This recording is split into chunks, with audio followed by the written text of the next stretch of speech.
Hi everyone, we are going to read Henny Penny again today. And as you remember, Henny Penny is a hen who worries that the sky is falling because something falls on her head. Do you remember what that thing is that falls on her head? And what does she say and do when that happens? And do you remember what happens when her and her friends meet Foxy Loxy? Let's read and find out. Henny Penny is the title of this book. It was retold by Bonnie Dobkin and illustrated by Sean Aiken. So the author writes the words and the illustrator draws the pictures.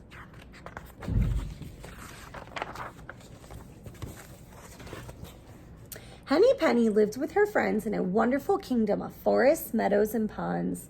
It was a perfect place as you could imagine, unless you were Henny Penny. One morning, Henny Penny was talking with her friend Ducky Lucky. The sun was shining and the sky was blue. Breezes played with the leaves of the trees. What a perfect day, said Ducky Lucky. Yes, said Henny Penny. I just hope it doesn't get too hot or too windy, or my goodness, what if it rains? Henny Penny worries a lot. Ducky Lucky shook his head. You worry too much. Why don't you go look for something to eat?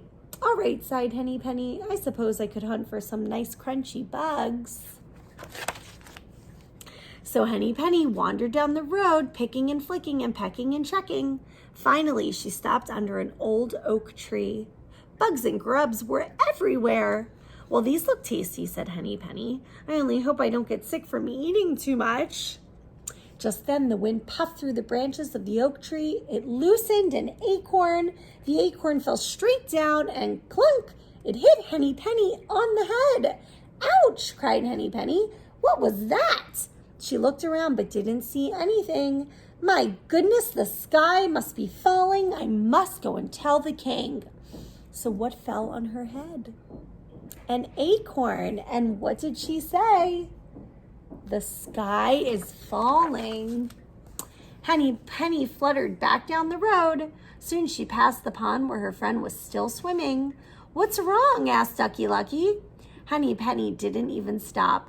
The sky is falling. The sky is falling. I must go and tell the king. Are you sure? Asked Ducky Lucky. I remember when you lost a feather and thought your wing was coming off. Look at this bump on my head, said Henny Penny. I tell you, the sky is falling. Then I'll come with you, said Ducky Lucky, and he jumped out of the pond. Soon they came upon Turkey Lurkey, who was gobbling berries from a bush. What's the matter? He asked. Why are you running? The sky is falling, cried Henny Penny and Ducky Lucky. We must go and tell the king. Are you sure? Asked Turkey Lurkey. I remember when you... Ducky Lucky believes me, said Henny Penny. Besides, look at this bump on my head. Well, said Turkey Lurkey, if you have a bump and Ducky Lucky believes you, then it must be true. He spit out the berries and joined them. Next they saw Goosey Lucy arranging some twigs in her nest. What's the matter? She said. Why are you running? The sky is falling, cried Henny Penny, Ducky Lucky, and Turkey Lurkey. We must go and tell the king. Are you sure? Asked Goosey Lucy. I remember... Look at this bump on my head, said Henny Penny. I tell you, the sky is falling.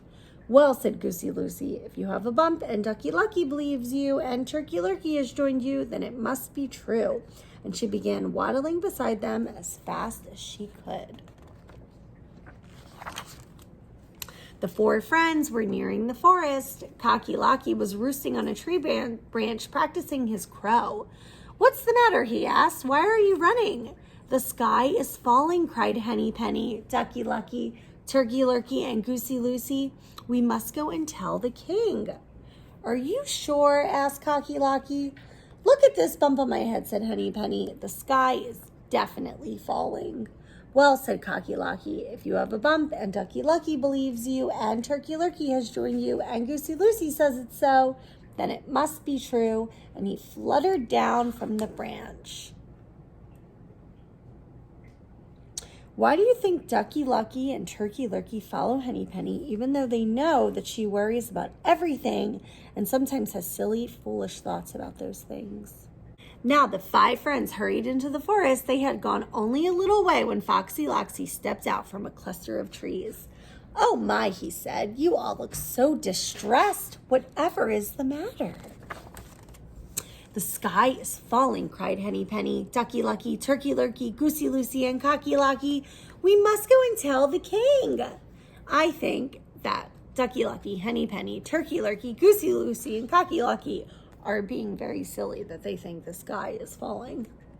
"Why, of course you must," said Foxy Loxy. "Listen, my friends, I know the king well, and I also know a shortcut to the palace. So follow me. There isn't a moment to lose." The fox led them further into the woods down a twisty, turning trail. I think Foxy Loxy's plan for getting Henny Penny and her friends to his den is very smart and clever. How do you think he knows it will work? Telling them to come meet his family. "Are we almost there?" asked Henny Penny. "Almost," said Foxy Loxy. "But oh dear, you all look so tired. Should we stop in my den for a moment? You can meet my family and rest for a while." "Yes, please," said Henny Penny, Ducky Lucky, Turkey Lurkey, Goosey Lucy, and Cocky Locky. "Right this way," said Foxy Loxy. As they walked, he told them about his lovely wife, Roxy Loxy, and he told them about the 4 little Loxies, Moxie, Zoxy, Poxy, and Doxy. What he didn't tell them was that all 5 were sitting around the dining table waiting for Foxy Loxy to bring home dinner.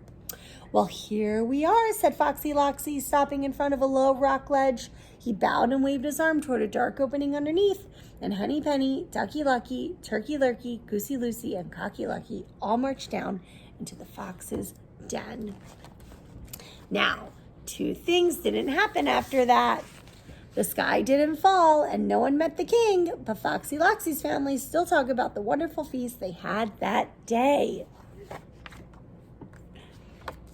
So friends, now that we read Henny Penny, I want you to think of the answers to some questions that I have. So, even though Henny Penny's friends knew that she worried about everything, why do you think they believed her when she said she thought the sky was falling? And why do you think Henny Penny and her friends followed Foxy Loxy to his den at the end of the story? Why do you think they trusted him?